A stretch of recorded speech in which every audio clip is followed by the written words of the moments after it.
For months, the palace stayed quiet. Whispers of transition echoed through Westminster, but King Charles said nothing, until now. In a private meeting with no aides, no cameras, and no crown, Charles finally made the decision royal watchers had long anticipated. With his health declining and public favor shifting toward Prince William and Catherine, the king signed a sealed letter, marking the quiet beginning of a historic handover. The date of William's coronation was set, chosen not by advisors, but by Princess Anne herself. And just like that, a new royal era began.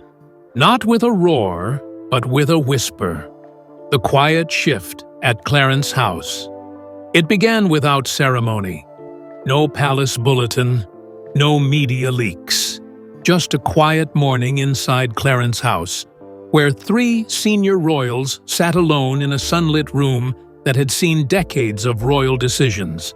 King Charles, looking thinner, more introspective, summoned Princess Anne and Prince William, the only 2 he trusted to hear what he was about to say. There were no staff present, no notepads, no advisors watching from the walls, just family. Charles's voice was calm, almost too calm, but his words didn't float. They landed. "The crown must go where it will endure," he said, his gaze resting on William. The room fell still. Anne looked over at her brother, quietly registering the depth of the moment. She noticed the way his hands trembled slightly as he reached for a sealed letter from the side table. His fingers, once steady even in grief, now shook just enough to betray him. He placed the letter on the desk, a formal notice of intent, not an abdication, but a declaration. The signal that the monarchy was preparing to move forward, beyond him. Charles didn't use the word abdicate.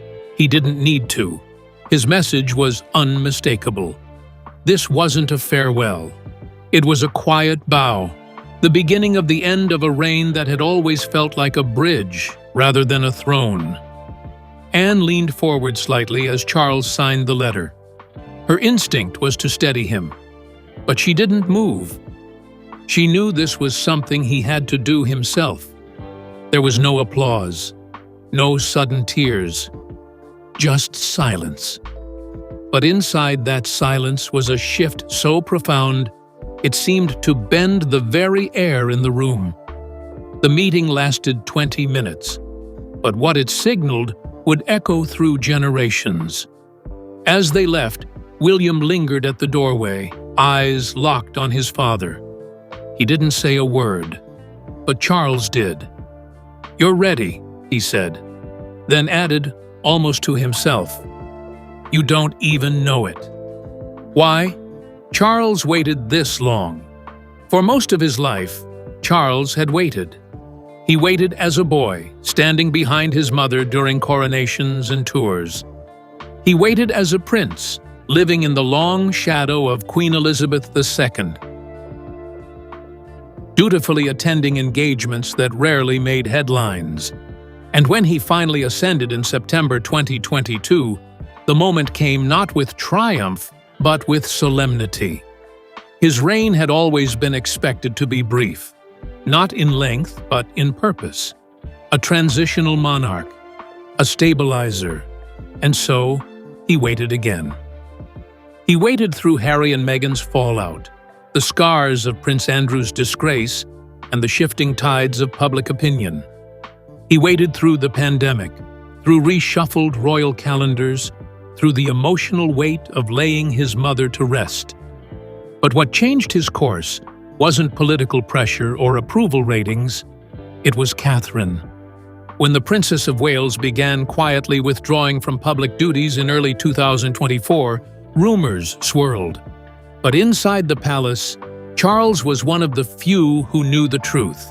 She was unwell. The details were kept close, but the impact on the family was unmistakable. Charles watched as William stepped forward, not with ambition, but with conviction. As Catherine fought to regain her strength, William took on the weight of the monarchy without ever being asked. He filled gaps. He delivered speeches. He steadied the ship with a kind of natural authority Charles had long hoped he would grow into. That's when the decision began to take shape. It wasn't about age or legacy. It was about timing. The kind of timing that only becomes clear when you've spent your life waiting for the right moment. And in that moment, Charles saw something he hadn't expected: clarity. He didn't want to leave behind noise. He wanted to leave behind order. A source close to Clarence's house later shared, he didn't want to vanish during chaos. He wanted to hand things over in peace. And that's exactly what he began preparing for. Not a dramatic exit, but a graceful shift. Behind the scenes, everything was now moving. William's silent transformation. The public didn't notice at first. There were no bold declarations, no royal statements about changing roles. But behind palace gates, something had started to change, and those who watched closely saw it in Prince William's posture. After Queen Elizabeth's funeral, there was a subtle evolution. William no longer carried himself like a prince-in-waiting. His movements became more decisive, his language more measured. There was a stillness in him that hadn't been there before, not cold, but controlled.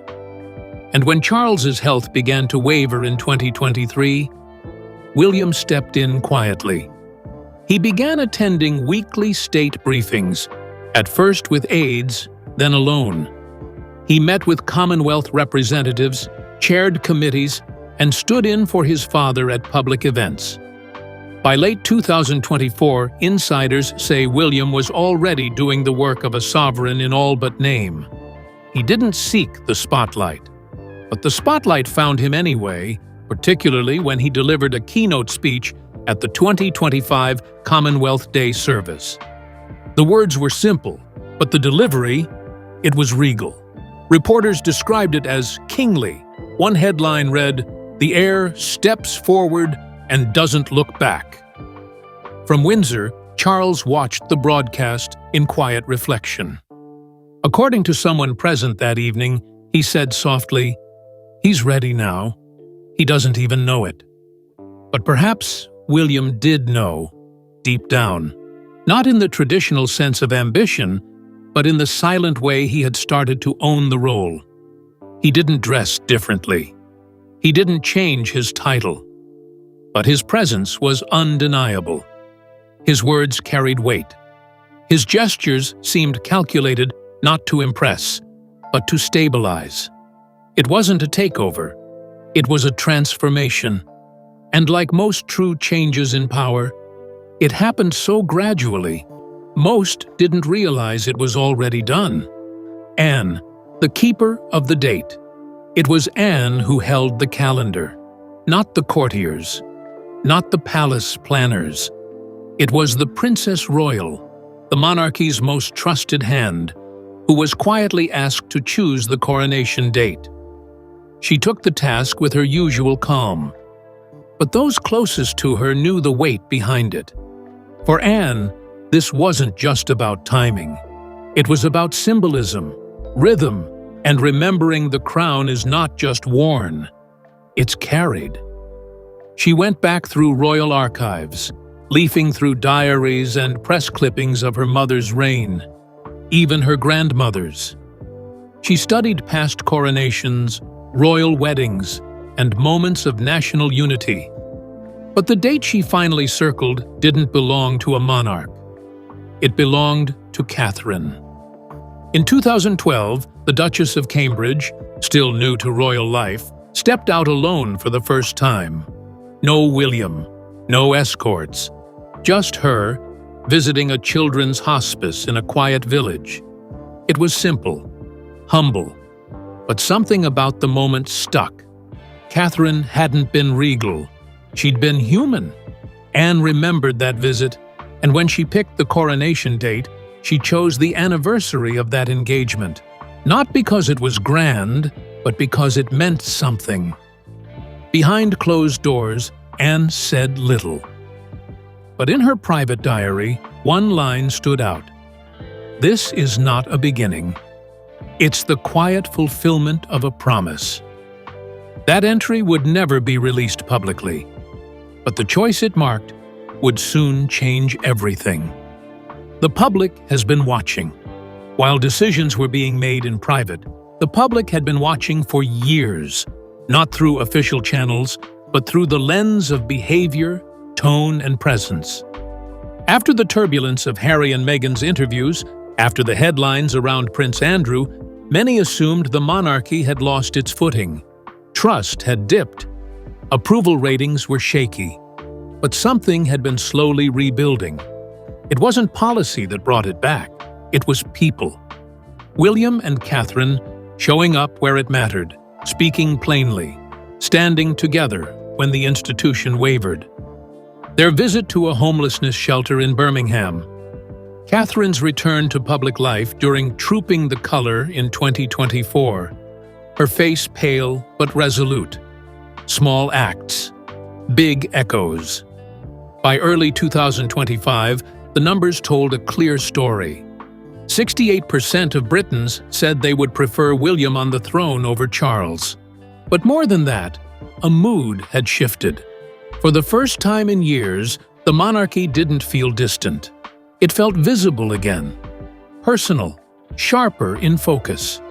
One commentator called it the people's pivot.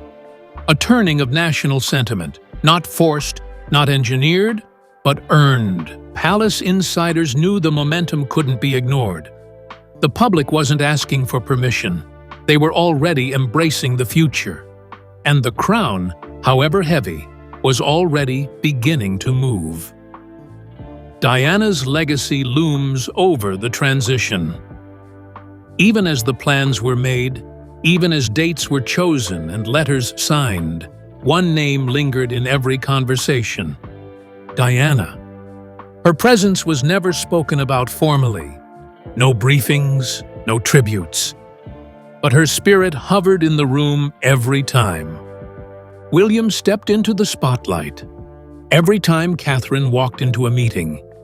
Every time a headline called the new monarchy more human, more emotional, more connected, Diana's fingerprints were there. For Charles, her memory had been complicated. A shadow that followed him through every public speech, every state visit. But something changed in 2025. At the Remembrance Sunday ceremony, Charles stood in front of the cenotaph, voice steady but subdued. And for the first time, he mentioned her by name. "Some grief never fades," he said. It was a single line, but it said enough. The coronation date itself, chosen by Anne, wasn't just about Catherine's legacy. It was about Diana's, too. A quiet nod to the woman who had once been called the people's princess, now finally being welcomed in spirit into the royal institution that once couldn't make space for her. During one of the early planning sessions, Catherine wore Diana's sapphire earrings. There was no announcement, no caption. But the press noticed, and so did the people. It wasn't just a coronation being prepared, it was a correction. A moment to acknowledge that Diana's story hadn't ended in tragedy. It had continued quietly through her son, through the woman he chose, through the institution learning, at last, how to soften without breaking. And this time, the crown wasn't shutting her out. It was carrying her forward. Catherine, the steady flame. Through the rumors, the whispers, and the harsh glare of global scrutiny, Catherine, Princess of Wales, remained still, not silenced by scandal, not hiding from duty, but still by choice. When she withdrew from public engagements in early 2024, concern rippled quickly across the press. The headlines turned anxious, speculative, and in some cases, cruel. Photos were picked apart. Social media brimmed with theories. And through it all, the palace said almost nothing. The world waited. But when Trooping the Color arrived that June, and Catherine finally stepped forward once again, wearing a calm expression and a pale, structured coat that caught the summer light, everything shifted. She didn't speak. She didn't need to. She simply stood beside William, her children near, and the crowd below erupted in applause that felt less like celebration and more like relief. She was back. She was composed, steady, present. And in that stillness, something deeper had been revealed. This wasn't just a return, it was a reintroduction. Behind closed doors, Princess Anne summed it up best. She's done more for the crown with silence than others did with speeches. It was a sharp contrast to the noisy world outside, where influence was often measured by sound, not stillness. But Catherine's quiet resolve had cut through louder voices, not with force, but with grace. What many had once dismissed as decorative had revealed itself to be defining. Catherine had endured something few understood, a personal storm that the palace chose not to narrate publicly. And yet, she emerged not diminished, but refined. Not louder, but clearer. As planning began for William's coronation, it was Anne who insisted the chosen date hold personal meaning, not for protocol, but for symbolism. She found it in a moment most had forgotten. A 2012 solo visit to a children's hospice, Catherine's first official event without William by her side. No flashbulbs, no headlines, just gentle words spoken to grieving parents. A moment of real service, not spectacle. Anne chose that date, not because it made headlines, but because it made an impression.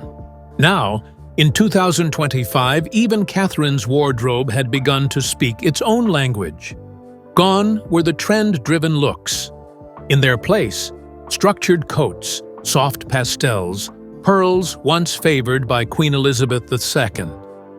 Her fashion was no longer following the times, it was echoing the throne. And the public noticed. Polls showed a growing sentiment that Catherine represented the monarchy's future more than any title or crown ever could. She had become something rare, the constant in the chaos, the anchor in the wind, the quiet but unshakable voice that didn't need volume to be heard. She was no longer just the future queen consort. She was, simply and powerfully, the steady flame, the one who lit the way while others searched for direction, the one who carried history, not on her shoulders, but in her stillness. Charles' final act as monarch. There was no throne, no gold-embossed chair, no red carpet, no royal orchestra waiting to strike up God Save the King. Instead, there was a quiet drawing room inside Sandringham House, sunlit and calm, where King Charles III sat with William and Catherine for afternoon tea. It was March 30th, 2025, a date no one outside the family circle marked, and yet one that would one day live, quietly in the pages of royal history. The mood wasn't somber, but it wasn't light either. It was that rare middle ground, reverent, real, human. The kind of moment history books tend to overlook, but that people remember forever. Charles had chosen not to involve aides. No private secretaries, no civil servants, just family. A silver tea set rested on the table, polished, but not new. Charles poured the tea himself, one for William, one for Catherine, and finally, one for himself. His hands trembled slightly as he did. The tremor had come and gone over the past year since his 2023 cancer diagnosis, a reminder that time, even for a king, does not wait.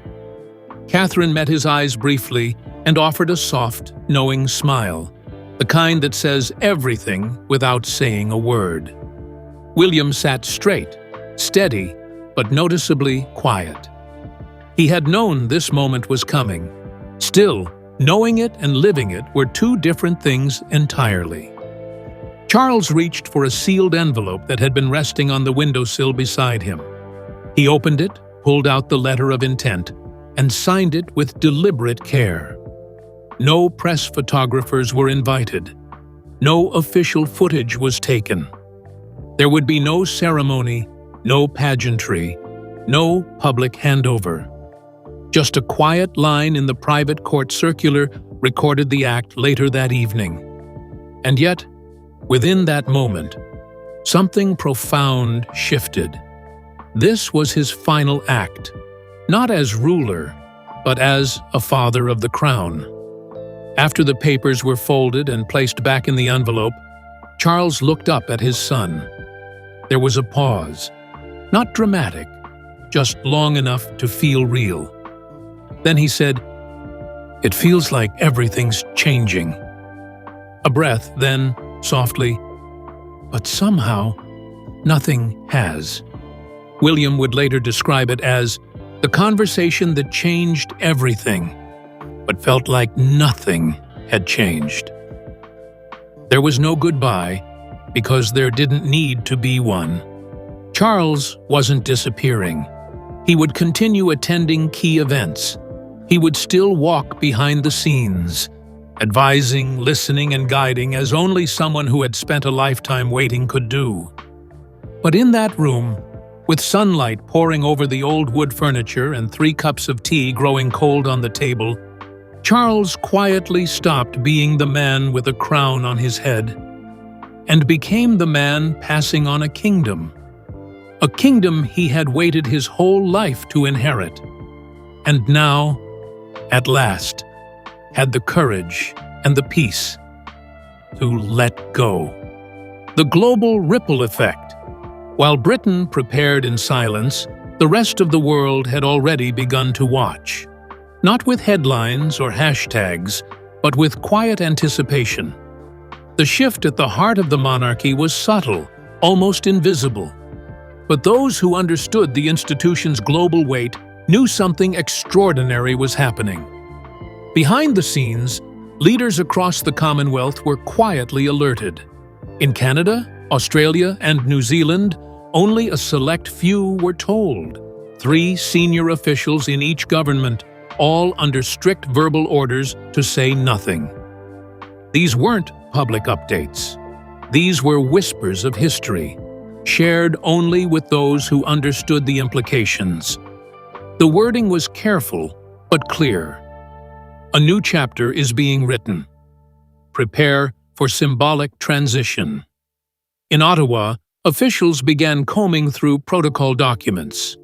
In Canberra, discussions about updated currency and postage designs were quietly reopened. And in Wellington, advisors reviewed the line of succession protocols for ceremonial events.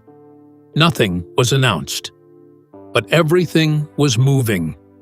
Back in London, the ripple had reached the highest levels of government. At 10 Downing Street, Prime Minister Rishi Sunak was invited to a closed-door session with 2 senior royal liaisons. No press, no briefings, just an envelope marked "Personal." He opened it, read silently, and asked only one question. Does he feel ready? The reply, he doesn't have to feel ready. He is.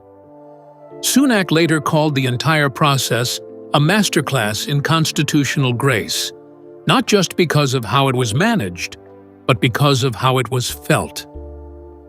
Meanwhile, media outlets around the globe started preparing for what now seemed inevitable. Royal correspondents sharpened scripts. Archives were dusted off. Documentaries on Charles were quietly pulled from digital libraries, updated with more finality and tone. At the same time, footage of William and Catherine was added to highlight reels, moments not of royalty, but of realness. Clips of William helping dig a community garden in Wales. Catherine kneeling beside a child in a cancer ward. Their speeches about loneliness, about loss, about service, all being reframed through the lens of the future. Headlines shifted almost overnight, from "Will Charles rule?" to "The age of William has begun." Even the monarchy's most vocal critics, journalists who had called for its abolition, suddenly softened. They weren't pledging allegiance, but they were pausing. There was no scandal, no chaos, just a carefully managed transfer of identity, unfolding like a silent torch passed at dusk. Across royal editorial rooms in New York, Paris, Delhi, and Tokyo, editors began calling it what it was: a soft handover, but a powerful one.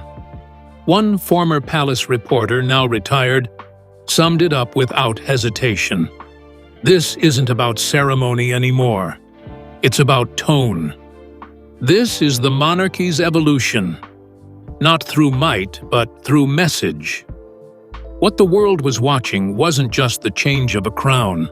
It was the rise of a new kind of leadership, one not forged in power, but in presence, humility, and a careful understanding of the weight behind silence. And in that silence, the world heard everything. The coronation confirmed. A nation prepares. On the morning of May 1st, 2025, the palace finally spoke. A formal statement was released through Buckingham Palace's press office, timed for 10 a.m. sharp. The coronation of their Royal Highnesses, the Prince and Princess of Wales, will take place on official spring date at St. Paul's Cathedral. And with that, everything shifted. Bells rang across London. The Union Jack rose above Windsor. St. Paul's lit up in royal blue. Crowds gathered outside the gates, not in protest, but in quiet celebration. After years of uncertainty, the moment had come, not as a shock, not as a spectacle, but as a promise kept. Anne was not at the press conference, but her diary entry for that day later leaked, not officially, but quietly, as things in the palace often do. It read, "They are ready, and so are we." Later that afternoon, Catherine gave a brief televised statement. Her voice was calm, firm, glowing with quiet strength. "We carry the past with pride and the future with care," she said. As the nation prepared, Charles watched from Sandringham. No throne, no titles, just a father, hands folded, a television flickering in front of him, and peace, finally, in his eyes. The crown had not been taken. It had been given, carefully, quietly, and on his terms. Charles didn't step down in scandal or crisis, but in peace. The crown didn't fall. It was passed. And now, with William and Catherine preparing to lead, Britain stands at the edge of a new chapter. Not a revolution, not a reboot, just a legacy, carried forward with quiet strength.